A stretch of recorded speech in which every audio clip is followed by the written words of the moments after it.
Hello colleagues, my name's Dawson and I'm the Acting Chief Executive of Dorset HealthCare. So I've been in post for just about a month now and it's been a really busy few weeks, and I've spent the majority of my time out and about talking to our staff.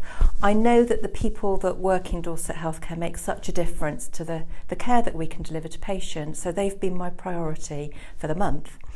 So I've been out and about with the Trust Chair Andy Willis on the Dawn and Andy tour, and so far we've been to Sherborne and we've been to Wareham and we've been down to Swanage.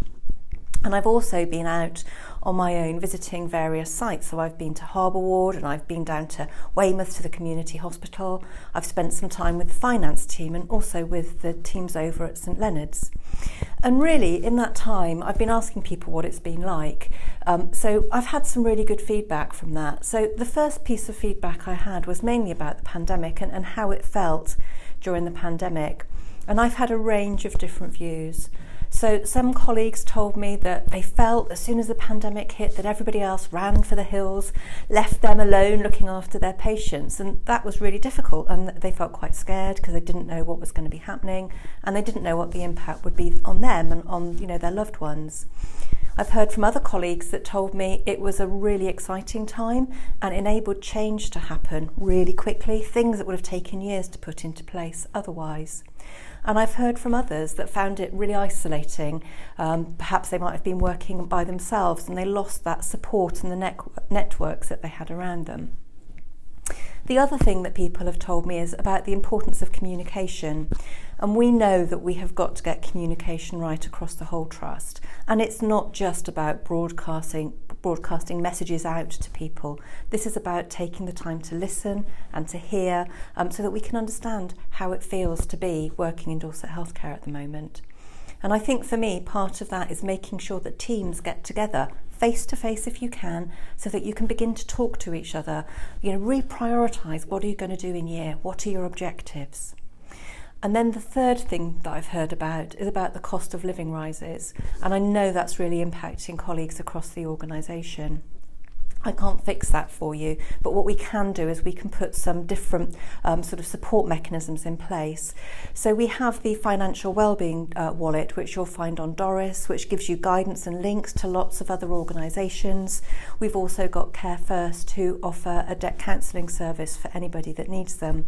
And additionally, we've got our Staff Benevolent Fund, which is available for people who find themselves in crisis. So we have got some things out and about there to support. And the other thing that we've done is we've increased the mileage rates just to try and help people with the fuel costs that they're experiencing.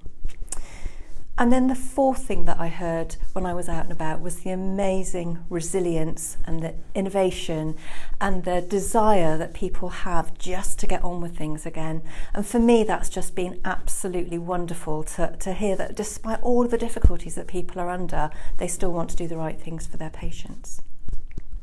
So there's been a huge other piece of engagement work that's happening as well. So we've had the Reboot campaign that I launched on the 23rd of May. And really interestingly, the themes that are coming through Reboot are the same as the things I heard when I was out about on the road.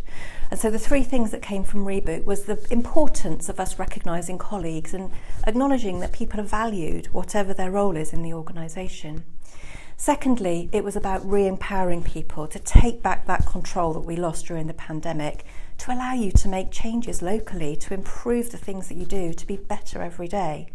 And then thirdly, I heard about the staffing levels and about the importance of having workload that's manageable for people. So as we go through the Reboot campaign, I will continue to feed back to you. We've had 970 responses so far, which is phenomenal. So if you haven't got engaged yet, please do. There's a page on Doris, go and have a look, and it will tell you all the different ways that you can do that. So I'm really mindful that this week we've just started the half-term holiday, and I know lots of people will have some exciting things to look forward to. And we've got the Queen's 70th Jubilee weekend coming up, which is amazing. So I hope that for those of you that aren't working, you get to spend some wonderful time with family and friends over the next few days. And I hope the sunshine might come out to make it a little bit more pleasant for all of us. But for colleagues that are working over that time period, a huge thank you to you. I hope you manage to have some fun with the patients that you work with, so that it's not just all, hard work and graft, but that we take time to celebrate the 70 years that we've had our monarch. So thank you all for listening to me today. Take care, and I look forward to seeing you soon.